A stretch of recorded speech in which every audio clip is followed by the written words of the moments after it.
On va aller au ministère des infrastructures et du transport. Finalement, Yaya Sow et tous les autres qui donc sont sous le coup de ce Todio Gate sont partis définitivement. On peut dire que c'est pas surprenant. Il fallait s'y attendre d'une façon ou d'une autre. Oui, finalement, le colonel a actionné son glaive puisqu'il limoge Yaya Sow et 7 des membres de son cabinet, en tout cas des hauts cadres au ministère des Infrastructures. Donc, le décret qui a été publié, il y a eu 2 décrets. Le premier a concerné uniquement le limogeage de Yaya Sow de ses fonctions. En raison, peut-on lire dans ce décret, en raison d'ouverture d'enquête judiciaire devant la Cour de répression des infractions économiques et financières en date du mardi 15 novembre. Donc, en raison de l'ouverture de cette enquête judiciaire par la CRIEF sur le contenu de l'audio qui a été largement diffusé, où on entend des cadres s'attribuer et se partager des lots de marché dans le cadre d'un projet de curage de caniveau. Donc, une enquête ouverte nous apprend donc ce décret désormais le mardi 15 novembre par la CRIEF. Donc, et le second décret, lui, précise, indique donc que M. Patrice Toupou, secrétaire général, Cheikh Ahmed Tidiane Kamara, chef de cabinet, Demba Kourouma, conseiller principal, Rodrigue Georges Loa, conseiller juridique, Ali Kondé, directeur général du fonds d'entretien routier, Sayolande Kamara, directeur national de l'entretien routier, et Bangali Kourouma, personne responsable des marchés publics, donc sont limogés dans le cadre de la même affaire. Et qui, les 2 décrets mettent donc fin aux fonctions de ces messieurs qui, au préalable, avaient été suspendus par le Premier ministre. Une suspension qui a fait débat pour que puisque certains estimaient que le ministre n'avait pas, c'est dans ses prérogatives, le pouvoir de suspendre un ministre qui est nommé par décret du président. Et beaucoup, à l'époque, la semaine dernière déjà, pensaient que le lendemain de cette suspension, un décret limogeant ces 8 personnes dont le ministre Yaya interviendrait. Alors, qu'est-ce qui explique l'écart entre l'acte, l'arrêté de suspension pris par le Premier ministre et ces 2 décrets qui sont tombés hier?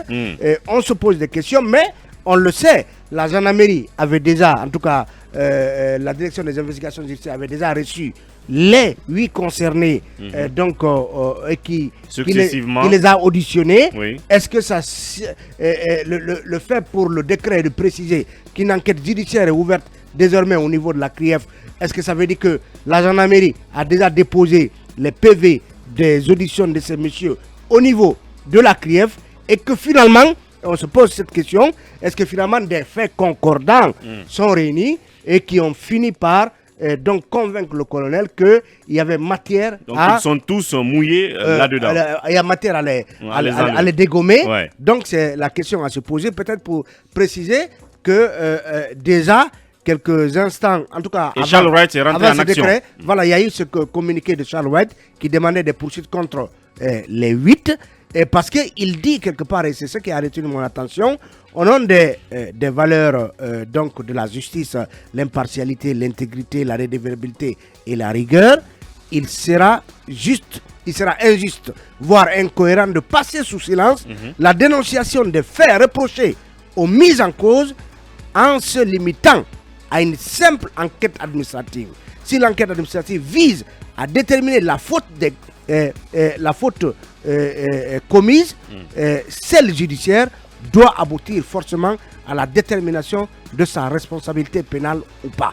Donc, certains même ont pensé à une sorte de cacophonie. Le président qui prend un décret et qui dit que la CRIEF travaille déjà à cela, et Charles Wright qui donne des injonctions au procureur général aux fins de poursuite judiciaire. Voilà, tout et cela. C'est là-dessus que l'auditeur tout à l'heure a fondé son message. Comme il y a une sorte de cacophonie. Maintenant, est-ce que tout s'explique, chacun de son côté, le président de la République qui donc instruit qui renvoie ça à la CRIEF et Charles Wright. Mamadou, il serait, pour terminer, surprenant quand même que les OPJ entendent ces messieurs depuis la semaine dernière. Les OPJ relèvent du procureur général comme Charles White nous l'avait précisé quand il était lui-même procureur général. Oui. Donc que les OPJ les entendent. Donc que ces OPJ transmettent le dossier à la CRIEF et que Charles White n'en soit pas informé et qu'il vienne par la suite lui-même demander des enquêtes, des injonctions de poursuite judiciaire au procureur général. Donc ça a tout l'air d'une certaine cacophonie entre la CRIEF et le parquet général. Et en parlant de Yayasso, ça veut dire que, évidemment, on avait raison donc hier de dire qu'il n'y avait pas lieu de mettre son nom sur la liste donc de programmation des ministres à la RTG. Oui, Mohamed Kaba. Non, mais d'abord, finalement, il a été enlevé. Oui, le communiqué du ministère de la Justice a un problème parce que quelque part, il est mentionné qu'ils sont suspendus provisoirement pendant que hier, ils ont été limogés. Donc ça, c'était avant le décret. Donc c'est un communiqué qui a été publié avant le décret. Parce que le ministre n'est pas dans le secret forcément du président de la République. Tout le monde sait que les décrets arrivent. Et d'ailleurs, les décrets arrivent après le journal. Et ce qui est extraordinaire, Charles White est prompt à lancer des injonctions. Pourquoi ce n'est qu'hier, alors que cette suspension déjà incriminait ces cadres, pourquoi ce n'est qu'hier que cette lettre d'injonction a été publiée? Il y a beaucoup de choses à dire. Tout compte fait, il faut retenir rapidement que le Premier ministre peut enfin bien respirer parce qu'il a eu enfin la peau du ministre Yaya Sow. Donc moi je voudrais revenir un peu sur... Parce qu'il voulait la peau de Yasso. Moi je voudrais revenir un peu sur les faits. Des cadres se réunissent dans une salle et un enregistrement a eu lieu. Certains sont présents et d'autres sont absents. Le ministre Yasso, en ce que je sache, n'était pas présent dans la salle pendant qu'on expliquait cette histoire de répartition. Et il faut préciser que c'était des petits lots de 150 millions de francs guinéens que vous avez certainement sur votre compte bancaire. Qui? Ouri. Non, s'il te plaît. 150 millions de francs. Ne me crée pas de faux problèmes. Je n'ai même pas 10 millions dont j'ai besoin actuellement. Ça, je te le dis. 150 millions, des lots de 150 millions. De francs guinéens. Peut-être que lui, il les a, ces 150 millions. Non, j'espère les avoir. Donc, même si c'est un franc guinéen, la Cour des comptes ne va pas admettre que un cadre pioche ça dans le denier public. Évidemment. Est-ce que le ministre Yaya Sow est-il victime des cadres véreux qu'il a sanctionnés? Est-ce que le ministre Yaya Sow est-il victime de ses proches collaborateurs qui ont même menti sur leur diplôme? C'est extrêmement important. Des cadres qui ont menti sur leur diplôme. Est-ce que le ministre Yaya Sow serait victime des cadres qui seraient passés de spécialistes en délation, qui partaient charger les autres cadres et que donc lui n'écoutait jamais? Est-ce que le ministre Yaya Sow est victime de son combat qu'il a mené contre la société Ebomaf parce qu'il a parlé d'un présumé détournement de 65 millions d'euros? Et est-ce que le ministre Yaya Sow est-il victime de sa rigueur? Tenez-vous bien. Lorsqu'il a sanctionné le directeur de l'entretien routier, M. Sayoulan Kamara, 2 cadres et non des moindres de la coordination de la forêt, s'est rendu à son domicile pour plaider la cause de Sayoulan. Ce monsieur républicain, il n'a pas accepté parce qu'il n'est pas laxiste. Il a transmis tous les dossiers douteux à l'agence judiciaire de l'État. Depuis plus de 6 mois. Pourquoi l'agent judiciaire de l'État n'est-il pas encore entré en action pendant qu'un ministre a activé des dossiers de présumé détournement? Pourquoi l'agent judiciaire de l'État retarde jusqu'à présent ce dossier? Et les contrats dont on parle, ce ministre pendant plus de 6 mois a refusé de signer ces contrats parce qu'il n'avait pas encore obtenu la cotation de la cellule des marchés publics. Donc c'est une cabale tout orchestrée contre ce ministre réformateur. Tu penses que le président peut... on a trompé le président. Le président peut ignorer tout ça, peut ne pas être au courant de tout ça. Non, il n'est pas au courant. Prendre la décision qu'il a prise. Il n'est pas vraiment au courant. On l'a trompé. Parce que lorsqu'un ministre dépose des dossiers à l'agent judiciaire de l'État qui n'active pas la justice, je crois qu'il y a un problème. Lorsqu'un ministre suspend et que c'est une coordination qui va plaider la cause, je crois qu'ils ne sont plus dans une république. Donc moi je pense que le président a été trompé. Ceux qui voulaient la peau du ministre Yasso ont obtenu sa peau. J'espère qu'ils pourront la manger crue. Mais il y a un problème. Il faut scinder ce ministère, comme on l'a dit, celui des transports et des infrastructures. Mais certains entrepreneurs ont déjà des contrats qui ont été signés. L'administration est une continuité. Il faut alors protéger ces contrats. Et des appels d'offres aussi étaient en cours. Ne mettons pas à mal ces appels d'offres. Mais Ouri, au fond d'entretien routier, mais c'est aberrant. Le directeur général qui est suspendu aujourd'hui limogé était avec son adjoint dans la salle. Mais aujourd'hui, qui n'est pas inquiété. 2 cadres du gouvernorat qui étaient dans cette même salle sont là, ils se promènent tranquillement. Bon, ça ne doit pas, c'est cette équité dont on parle. Mais les investigations continuent. Les investigations, non, c'est déjà. Si les dossiers sont déjà à la des embranchements, c'est vrai. Des liens et tout le reste, je crois que ça va se savoir. Moi, je crois qu'il est victime d'une cabale qui ne dit pas son nom. Le colonel a été vraiment trompé. Il a sérieusement été trompé. Bien. Qu'on rectifie ce tir. Parce que ce n'est pas la peine d'humilier des cadres pour des présumés détournements. Vous savez, c'est un monde de démons, le ministère des Infrastructures. Vous touchez à des intérêts, à des milliards. Il faut avoir la tête sur les épaules. Bien. Un monsieur qui a une brillante carrière de l'étranger, de la diplomatie, dans le secteur économique, qui vient dans son pays pour servir, qu'est-ce qu'il faut? Donc, il faut l'humilier. De cabale. Non, mais c'est comme ça la Guinée, très malheureusement. C'est la version de Mohamed Kaba, oui, Djami, là-dessus. Il fallait s'y attendre. Forcément, on l'avait dit ici. Mais dans le même temps, sa présence c'est... sur la liste de la RTG hier, le passage programmé des ministres, nous disait aussi que ce n'était pas pour hier. Sauf que le décret est tombé. De façon inattendue. On n'a pas voulu vendre la mèche avant que le décret de limogeage n'intervienne. Si on avait pas mis le nom de Yaya Sow, qui était quand même jusqu'hier un ministre suspendu, ça aurait peut-être fait tilt dans les oreilles des gens, on aurait compris qu'il y avait quelque chose qui le fait arriver, d'avoir évoqué ça hier a précipité les choses, à mon avis. On peut penser comme ça, comme on peut ne pas le dire. En fait, c'est... Dès le départ, on l'a dit ici, c'était 2 choses. L'une, c'était soit Yaya Sow se voyait limogé à la tête du ministère, soit il décidait de son propre chef de partir. Tout simplement. Il n'est pas parti. Ce qu'il n'a pas fait. Je pense qu'il y avait des enquêtes en cours qui étaient en train de se faire. Les enquêtes se sont faites. On va espérer que ces enquêtes vont se faire dans les meilleures conditions et qu'il n'y aura pas d'impartialité, de partialité, que les enquêtes seront impartiales et que tout se fera dans les bonnes conditions pour qu'on tire toute cette affaire au clair. Parce que le ministère des Infrastructures et des Transports, c'est un ministère très important. On le voit, le pays... il y a beaucoup de chantiers qui sont en cours. Bien. Qu'on nous dise comment toutes ces choses sont passées. Mais au-delà de ça, Wouri, des cadres se retrouvent dans un bureau. Une personne ou peut-être 2 décide d'enregistrer d'autres personnes. Au-delà de tout ce qui est finance, il faut qu'on tire toute cette affaire au clair, parce que les enregistrements, c'est pas du tout bien, on le sait, c'est quelque chose qui est condamné par la loi guinéenne.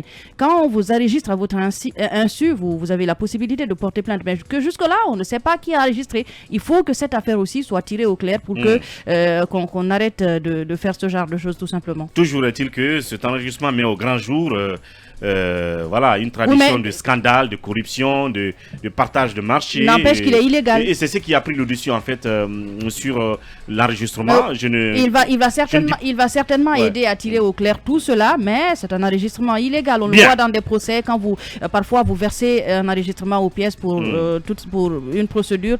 Le juge a la possibilité de le rejeter parce que ça n'a pas été fait dans la légalité. Bien, Djamilatou donc qui en faisait sa lecture un gros bâton. Parce que il n'a pas raté tous ceux qui sont cités dans cette affaire. Je vais parler du président de la transition, le ministre et toute sa suite. Oui, en fait, moi j'ai quand même beaucoup de questions à me poser. On se rappelle du cas du directeur général de la Caisse nationale de prévoyance sociale ici, qui a été, je crois bien, suspendu, remercié. Après, la procédure qui a été déclenchée devant la Caisse, il a été blanchi. Maintenant, qu'est-ce qu'on a fait? Je pense que, de mon point de vue, une suspension était encore mieux qu'un limogeage en attendant de voir clair dans tout ça, parce qu'il s'agit quand même d'un groupe de cadres qui se sont retrouvés et qui parlent donc de partage d'un marché qui avoisine, je crois bien, les 16 milliards de francs guinéens. L'enquête était en cours, la CRIEF s'est saisie du dossier, c'était de permettre un peu de voir clair dans le dossier et que si les accusations de prévarication, de corruption ne sont pas fondées, et bien que ces cadres-là puissent être rétablis dans leur fonction, mais dès que, en fait, dès qu'on parle de soupçons de corruption sur quelqu'un ici, même si ce n'est pas avéré, et bien tout de suite, le président décide de le débarquer comme quelqu'un, comme Mohamed Kaba l'a dit. S'il s'avère, il y a déjà eu quelques jours d'enquête à la gendarmerie. Mais ce que je veux vous dire, mais s'il s'avère que Yaya Sow, par exemple, n'est pas mêlé à tout ça au terme de la procédure déclenchée devant la CRIEF, on aurait sacrifié peut-être un bon cadre. Au-delà de tout ça, c'est quand même quelqu'un qui a un parcours comme d'autres cadres. Vous mais si déjà au niveau de la gendarmerie, donc des OPJ, on a constaté que le dossier mérite, que l'ampleur des accusations ou des soupçons mérite qu'ils aillent devant la CRIEF, et en ce moment, il ne peut pas être devant la CRIEF et toujours continuer à être ministre, ou pour les autres, continuer à être directeur, peut-être. Non, oui, mais je te parle de suspension. Le décret. Oui, mais une suspension est encore mieux parce que pour le moment, on est encore dans les enquêtes. Durant toute la procédure devant la CRIEF. On pouvait pour le moment les écarter, le temps vraiment de voir clair dans tout ça, parce que la justice aussi vise aussi à rétablir les gens dans leurs droits. Lui, c'est son image aujourd'hui qui est complètement ternie. Et puis, voilà, c'est l'un des départements les plus importants. Il y a de nombreux contrats qui ont été signés. Il faut aussi s'inquiéter également de la poursuite également, voilà, de leur continuité.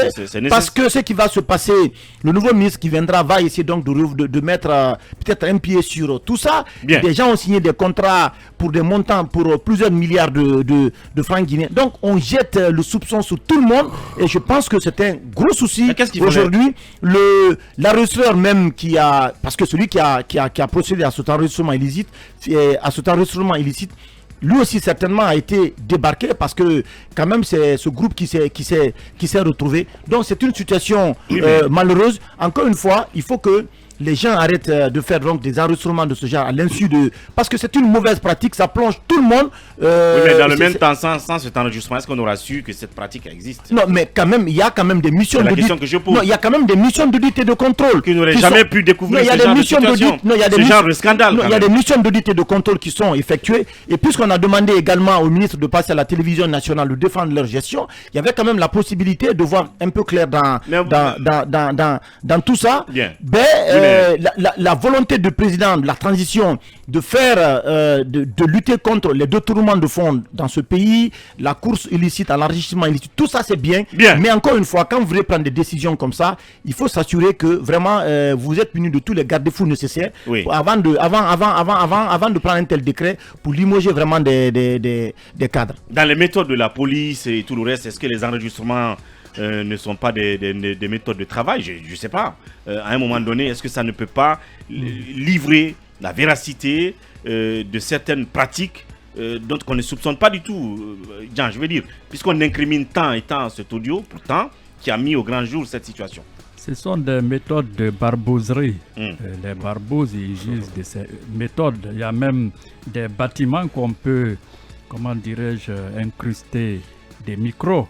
Et ailleurs, même des gouvernements espionnent des médias ou tout à fait le contraire aussi. C'est ce qui a tué le plus grand quotidien londonien, je crois, des Murdoch, The News of the World, parce qu'ils avaient les scoops. On se demandait, mais comment ils les avaient? Parce qu'ils avaient des micros, comment dirais-je, partout, chez des députés, dans des hôtels, tout ça. Maintenant, qu'est-ce qui vous dit que c'est quelqu'un qui a enregistré là-bas, le micro n'était pas quelque part? Ça, c'est juste une parenthèse. Donc, la police raffole de cela parce que ce sont des preuves matérielles, je crois, sous la gouverne du juriste Akumba.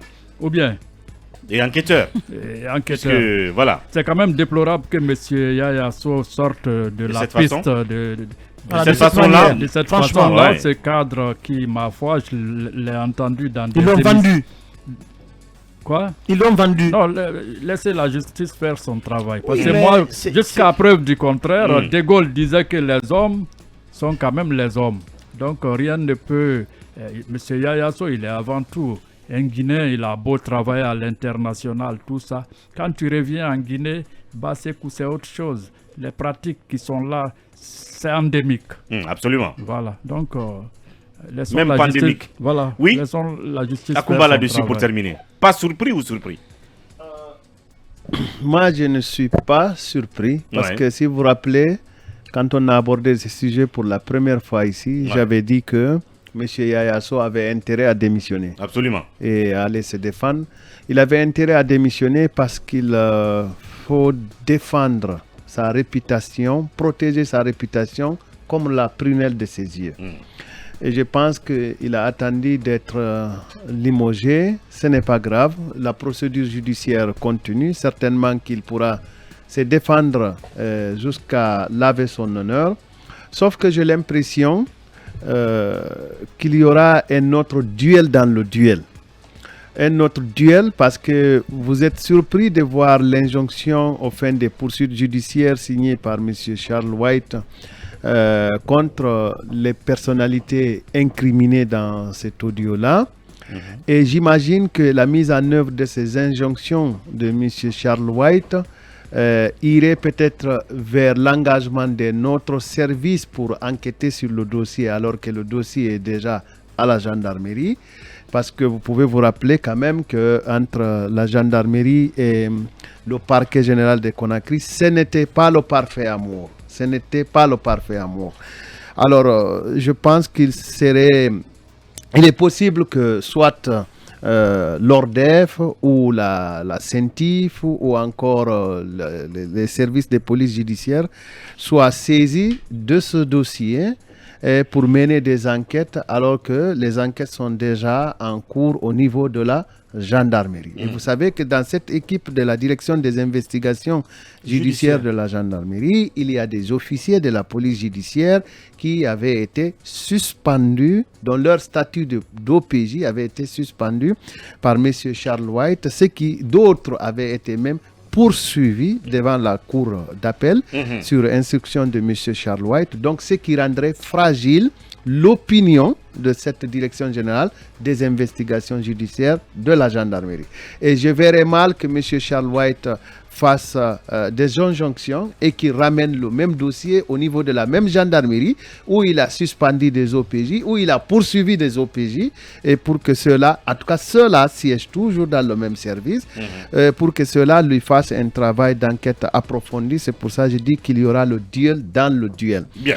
Maintenant que la coupe est faite, je ne sais pas comment on dit ça, doyen. Maintenant que le vin est tiré, je pense qu'il faut l'ingurgiter. Il faut l'ingurgiter, moi je dirais il faut le boire pour être un peu plus simple, même si je suis en jeu chez Jeudi.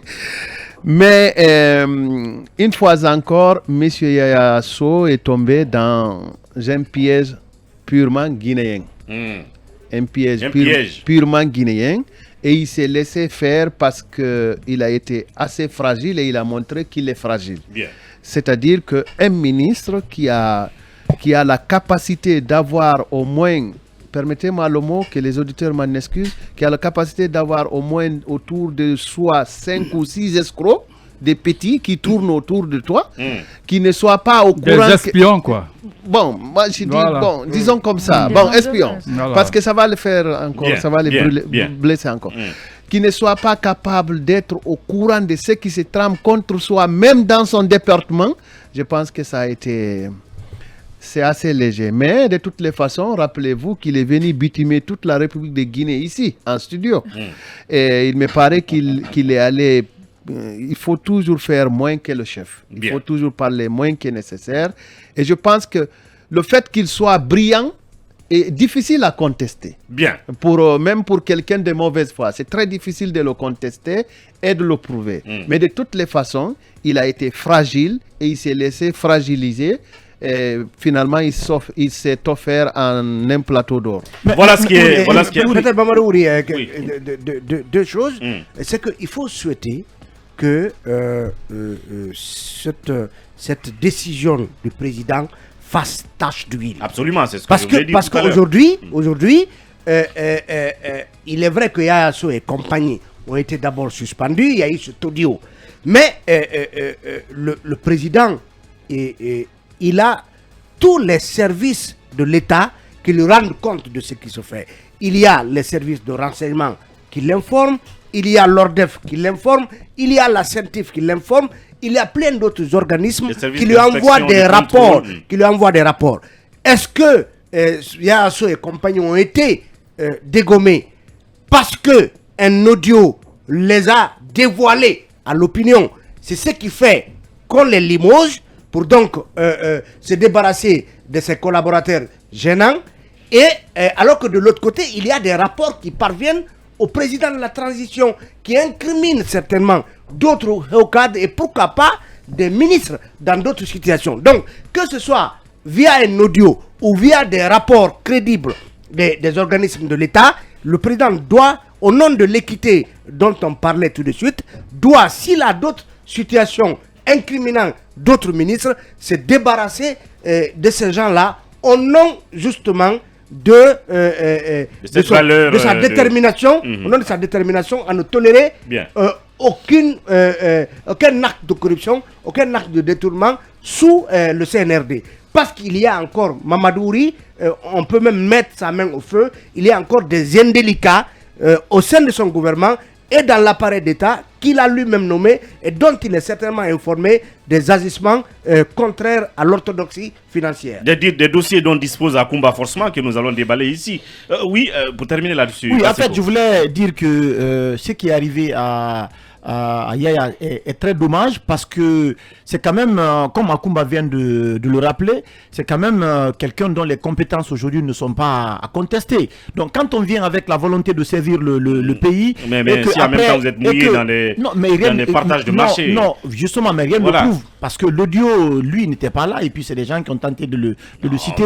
Encore une fois, je pense que le Guinéen doit sortir vraiment de ces pratiques-là. Il y a des cadres qui sont venus ici, qui avaient la volonté de bien faire, mais après, on les a transformés en démons. C'est que la Guinée est un pays où on a la capacité vraiment de transformer les intellectuels en démons, et c'est justement ce qui est dommage. Parce qu'aujourd'hui, en fait, on est en train de sacrifier beaucoup de cadres aujourd'hui et qu'en réalité, ils peuvent encore servir valablement le pays. Donc, il faut éviter vraiment. On a sacrifié qui en fin de compte? Non, mais vous connaissez. Mais ça s'est bien passé. Il y a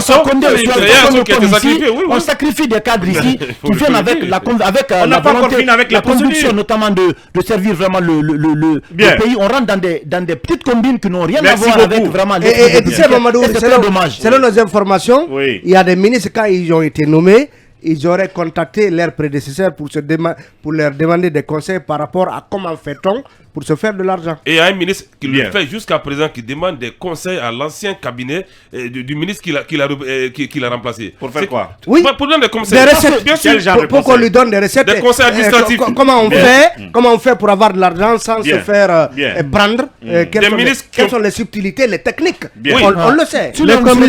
Les commissions. Des ministres qui payent des cadres pour faire leurs travaux à leur place. Pas des secrétaires généraux. Il y en a aujourd'hui.